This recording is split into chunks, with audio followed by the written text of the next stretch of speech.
Olá, estudantes da segunda série do ensino médio. Neste vídeo vamos falar sobre organologia vegetal, raiz, caule e folhas. A morfologia vegetal, então, é dividida em estruturas como, por exemplo, as raízes. Essas raízes, elas vão ter determinadas funções. A primeira delas, a absorção de água e sais minerais. Também promovem a fixação da planta. Elas podem ser utilizadas na alimentação, não só nossa, dos seres humanos, mas de todos os animais. A maioria dos animais dependem diretamente ou indiretamente da contribuição dessas plantas. Matéria-prima nas indústrias, na fabricação de remédios como princípio ativo, combate à erosão e fertilização do solo. Então, a estrutura da raiz, ela possui determinadas partes responsáveis por algumas funções específicas. Então, nós temos aqui a primeira estrutura chamada zona de ramificação, onde essa raiz vai se ramificar lateralmente. Lembrando que aqui nós temos uma raiz dicotiledônea, tá? Dentro do grupo das angiospermas, nós temos as dicotiledôneas e monocotiledôneas. Depois nós temos a zona pilosa ou região pilífera, onde vai ter presença de pelos absorventes de água e sais minerais. Depois nós temos a zona de crescimento, que vai ser responsável justamente pelo crescimento da raiz, e a coifa, que vai conferir proteção a essa raiz. As raízes, elas estão adaptadas de acordo com o ambiente onde elas vivem. Vamos ver alguns exemplos. Então, elas vão auxiliar na sobrevivência da planta, como por exemplo as tuberosas, que vão estocar energia, como no caso ali a beterraba. A raiz escora, que são encontradas em plantas que vivem no mangue, por exemplo, justamente para manter essa adaptação a esse local que é mais instável. As pneumatóforas, que crescem então negativamente para cima, para que ela possa fazer a absorção de gases.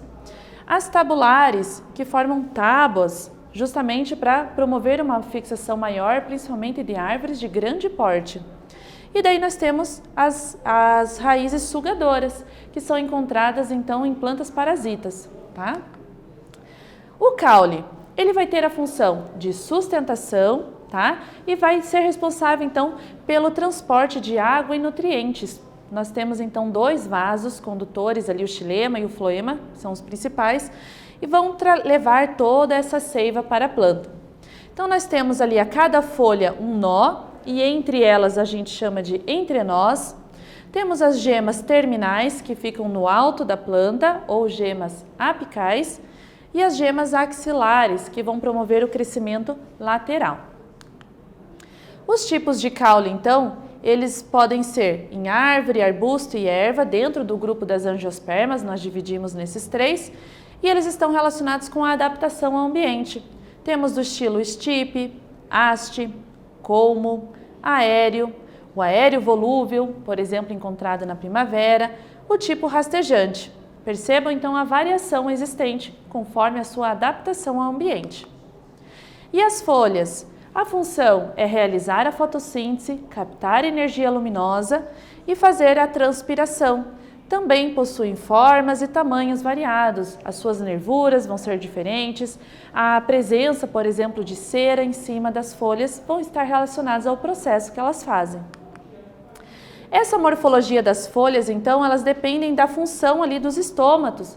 Essas são estruturas responsáveis por abrir e fechar para controlar a transpiração e as trocas gasosas. Então, quando a planta tem bastante água ou menos água, esses estômatos vão realizar esse controle, tá?